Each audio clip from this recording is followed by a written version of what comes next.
Samblasel metsavälgutil, rohtunud raja käänakul. Järsku kõneleb keegi. Järsku muutub silm ja kuuleb kõrv teisiti. See, mis tunnist tunniks ei jää, sest keegi on öelnud ei kuskilt. See, mis päevast päevaks ei jää, sest kaugelt kõneles keegi. Meie ei taipa, millest. Meie katsume leida sõnu ja teame, et sõnad on vari tõeliselt olnust. 50 aastat. 5 sajandi pärast on tolm kõik, mis me olnud ja öelnud. Keegi ei mäleta meid. 5 sajandi pärast metsavälguti liiv, rohtunud rada on raba.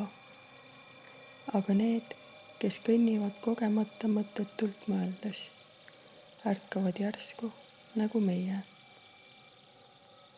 Nagu need, kes enne, kes tuhandete aastate eest hoidsid viivu, mis viivuks ei jää, vaid räägib ja tõeliselt räägib. Võib-olla meie ei jäta ehk palju sinna, mis meile ütles kõike. Võib-olla, et rasukene kindlam, sündimata samm ja silm, pisut rõõmsam naer, pisut nukram meel. Tema teab, et me elame. Temale meie pole surnud. Tema on tänulikum meist.